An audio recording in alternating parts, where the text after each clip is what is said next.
All right, YouTube, what is happening? This is a video I've been working on for a bit, so it might be a little bit longer, but just kind of a cool topic I thought to talk about because something happened years ago when these guys here, Benchmade, their patent ran out on this lock, the axis lock, crossbar lock, clutch lock, whoever the heck they want to call it lock. Everyone has a new name for it, essentially, but these guys are the OG, right? And the axis lock patent ran out. And all of a sudden, the market was just absolutely flooded with crossbar locks, especially in the budget knife realm. And that's why there's so many budget knives in front of us here.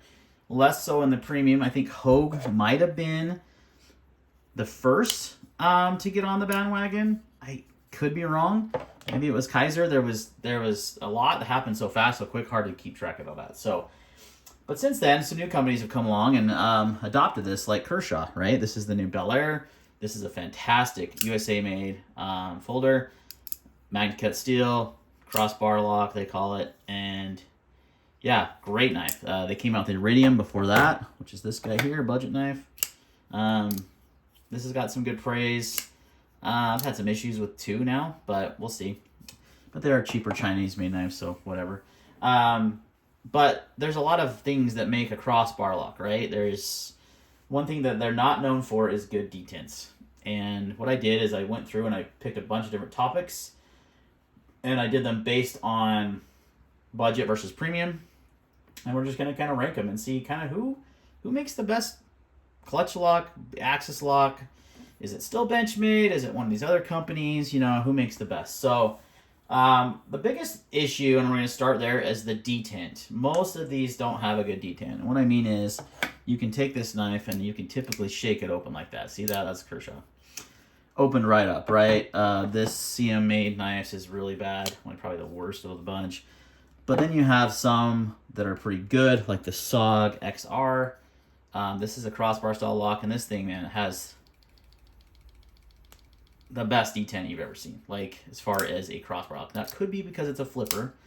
It's also got thumb studs, but this is probably the best detent of any of these knives on this table, including the premium ones. That's what's crazy. So the SOG has somehow figured their stuff out as far as that is concerned. But I would say one thing that Kaiser has done is with the clutch lock is they've made it adjustable. So this guy here is the Task, and it has a pretty poor detent. But there is, and you can't see it here. It's going to be nearly impossible to show on camera. Yeah, you're not going to see. Well, you might be able to see. Do you see those little holes on the liner? There's like 4, I think. 1, 2, there's 5.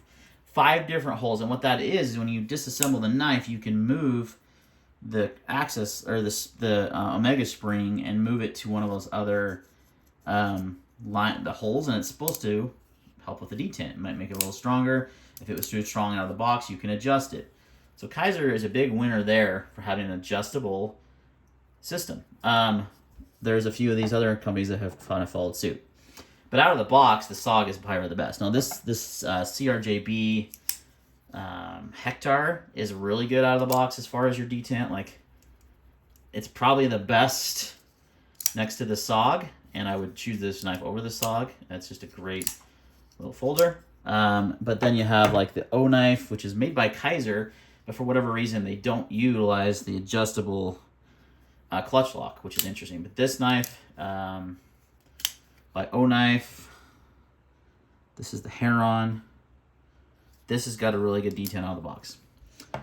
I would kind of rank them here, as you can see, and I would actually put this one as the worst. The CMD made knives, man, this thing is bad. It's like, it's smooth and the action's great, but man, you can barely shake it. It flies open and it's not adjustable. So the Vosteed Raccoon crossbar is adjustable as well. Instead of doing it multiple, they used to have it where you would have the different holes on the liner to adjust, but now they just included a set of heavier springs. So there's a few companies that do that on this table, like the Kunmu. Django does that, or all the Kunmu knives do that. I think it was just the Vosteed, though, and the Kunmu that did that. Could be wrong off the top of my head. So, detents. As far as budget goes, SOG is out of the box the best. However, I would probably say the Kaiser and the Vosti would be my choices because they are adjustable. Maybe you don't want a strong detent. Maybe you, but you at least have the ability to at least change the springs out or move the spring tension. So, you know, I would say from a budget perspective, out of the box, the best is SOG, but overall best would be Kaiser or Vosti because they have the adjustability. On the premium side of things, man, it's kind of pitiful, like a pedophile, pitiful, because some of these just have bad detents. Like this Hogue is bad. Like this is the DLT Trading, I think, exclusive, and Magna Cut with the OD Green and the Flat Dark Earth, and it's bad. It's opened up in my pocket before. Yeah. Not adjustable, nothing. So Hogue, you pay what? They just came out with a new one that's titanium. It's like $300, and you don't. Yeah, they're a little behind on the lock. Benchmade obviously is not adjustable either. I've had hit and miss experiences. This tagged out is pretty dang good actually, out of the box. But yeah, not a bad. You know, the OGs there. Sometimes I think they may have the detent kind of dialed in, but I'm sure you might have an experience. This is the problem with crossbar locks, is that your experience is going to differ. It's the detent, and that's kind of true with frame locks and other ones too, but I would say it's the variance is much higher on crossbar locks than anything. The Bel Air out of the box has probably the, well, I say that and it just fails on me. But out of the box probably had the best detent of all these, but it's not adjustable. The Tactile Maverick has a pretty good detent as well.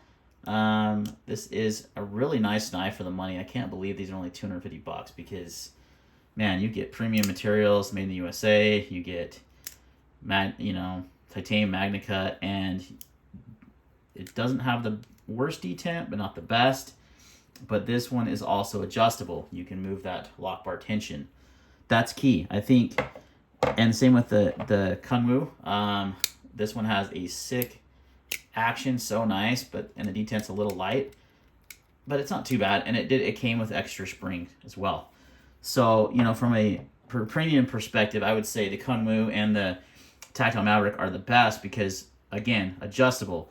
Out of the box, the Kershaw was the best, but I can adjust these two simply by either changing the spring out or by moving the spring tension and having a better detent. So, Benchmade, Hogue, sorry, you messed the boat there, didn't do adjustable locks. I think, just better double check. No, yeah, I knew there wasn't adjustable. So, too bad because, you know, Benchmade's been around so long with the crossbar lock, and I would say I've had hit and miss on detents on them, and there's no adjustability. So, what you're looking for here, 8 minutes in the video, is get a knife, a clutch lock knife that's adjustable in some way. So, Kaiser, Vosti, the Tactile, or the Kunwu would be my choices. All right. The next category was action, because some of these are going to run on bearings, some are going to run on washers. This is kind of subjective. But, like, you know, the SOG here has a great detent, but I would say the action's pretty good, actually. It's on bearings, so it's pretty solid. But I rank these, as far as action, I had the Kaiser being the best. It has just a buttery smooth bearing action that is just really nice, really easy to middle finger flick, thumb flick, whatever. I think I ranked the Vosti next because, again, it's very smooth. Also, nice action, and the nice thing is the majority of these knives don't have any side-to-side or up-and-down play. That's not the case for all of them, but the majority. But that's kind of how I rank them. So I had the Kaiser, I actually had this one as the second best, the CMB Predator, because it's super smooth, but it has the weakest detent out of the box, so maybe that's why, I don't know. So I had that one second ranked, and then I had the Vosti, which is on bearings, the O-Knife, the SOG, CRJB, the Kershaw, and the Gerber being last. The Gerber, this is actually not a bad knife, guys. The Scout, this is like a $50 knife, $60 maybe. And it doesn't have a bad action, but it's a little stiff. And I've had to really loosen that pivot to make it even manageable. So it's too bad because it has a nice micarta handle, so that goes. The Kershaw had a good action out of the box, really good actually, but it has massive amounts of play, side to side and up and down play. So, you know, take that for a grain of salt. But I would say, you know, those are the kind of rankings there. On as far as the premium knives go, as the action goes. All right, back to the video. Best action on the premium, easily the Kunwu. It's crazy. Like, just buttery smooth, drop shut, just awesome. Zero play in any direction. The Kunwu is sick. They make a great crossbar lock. So then I would actually say the Tactile Co Maverick. This is on washers, guys. It's so smooth though. It's on like a Chris Reeve style washer, but man, is this thing smooth. It's crazy. And then the Kershaw Bel Air has a great action as well. It's on bearings. I thought it would be a little better than the Maverick, but it's not. But it has a good action too. So this is kind of subjective anyway. And then I would rank the Benchmade here and the Hogue, because the Hogue is just, it's good, but it's not a shaker. This is the pivot. This is another issue with these locks too, is that getting that pivot dialed in to have a good action with no play can be a challenge. I've noticed that with all the Benchmades I've ever owned. Same with the Hogue. I think these three have figured that out, because there's no play on any of these three knives, and they have really good actions. All right, so you got your detent, your action. Now, what about, like I just mentioned, side-to-side, up-down play? That's very common with this style of knife. Nice thing is on this like CMJB, there's zero. The only ones that actually did have play that I noticed was this Gerber. To get it to have a decent action, I had to get it to where it had some side-to-side play. And the Iridium is just horrible. Like, blade is moving all over the place, up and down, side to side. This is my second one of these. Guys, people like rave about this knife, and I have been ultra disappointed. Think it's not great at all, but it's like my truck knife that I just throw in the center console for a backup. But none of the other knives here, even the Benchmade, tagged out, has a nice action with no play. I don't know if the Hogue. Yeah, none of these have any side-to-side play, so that's nice. I mean, and then all the other budget ones are great. They don't have any side-to-side or up-down play either. So they've really figured that part out.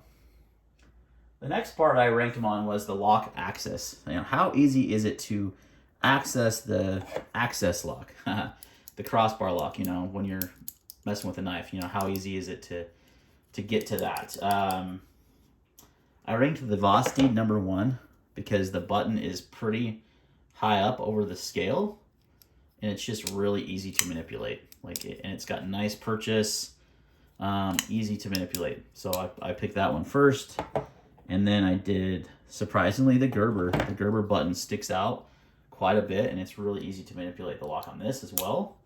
Following the next was the SOG. It has this more of a slide style, which I actually like. I had that on the Microtech MSI, which I didn't include in this video for a reason, but that one is actually pretty good as far as lock access is considered, like if you get gloves on or whatever. And then I ranked it the Kaiser, next, the CRJB, the O-Knife, and then the Predator last, because it's almost like, I don't know, it's not bad, but of all the other ones here. Oh, and then the Kershaw, sorry. I would actually rank the Kershaw the worst. It's almost flush. It's like almost hard to get in there. I will say the CRJB is good, but I don't like the way the Axis Lux feels on this, the crossbar lock. It's got some sharp edges on it, so when you're like rubbing your thumb like here, you just kind of notice that. It's kind of like they cheaped out on that part of the knife. It's just too bad. But all the other ones are good, but it's just, no, that's how it ranked it. As far as lock bar access on the premium knives, the Kunwu by far has the best button. It's like that slide style, like I was just talking about on the SOG. I think that works the best. It's nice and big. It has jimping on it. It's by far the best of the premium knives. And then I would say the Tactile Maverick would be next. It's pretty similar, though, to the Benchmade. And you know what? I would actually rank... The one thing about Hogue is that they do this lock well, and it has like some nice knurling on it to get to it. So I'd say I actually think that's second, followed by the Maverick, and then the Kershaw next, and the Benchmade last, which is interesting, right? But the OGs of the Axis lock, they just kind of make it so flush, which I get, but it's also going to be hard to access. So Now these are aftermarket G10 scales, so take that for a grain of salt. But that's it, guys. I mean, that's kind of where they rank. So if I were to tell you a recommendation of what type of, if you're wanting a crossbar lock and then you're looking at a budget knife, go Kaiser or Vosteed for sure, hands down. Mostly because they're adjustable. That's the biggest reason. They have great actions. They're well made. They just do the lock really well. On the premium side, Kunwu for sure, hands down. Like if you want a good premium, folder with with this type of lock, the Kunwu is where it's at. But then I would actually go probably the Maverick for $250 for the titanium, or I think it's under $200 for my Carta. That's hard to beat, and you get a nice, really good, well done on that lock. And then the Kershaw Bel Air for sure. This is actually a really great knife. It's going to replace the Hogue for me because it has that Wharncliffe style blade. That's going to replace the Hogue for me. So, and then I would probably go Benchmade and then Hogue. Honestly, haven't been ultra impressed by Hogue's crossbar locks, just to be honest with you. And I've had a few. But that's it, guys. That's going to wrap up the video. So, in the synopsis, adjustability is key, I think, for these locks because you can really tune that detent the way you want it. That's why the Kunwu and the Maverick are the best, and the Kaiser and the Vosteed are the best, simply because of the adjustability factor. If you don't want to mess with that and something out of the box, you'd be surprised. The SOG is probably the best out of the box, then followed probably by the Kershaw Bel Air, because it's not adjustable, but it has a good good detent out of the box. So at least this one did. That's, again, subjective. So anyway, guys, that's going to wrap up this video. Let me know your thoughts down below, and we will see you on the next one.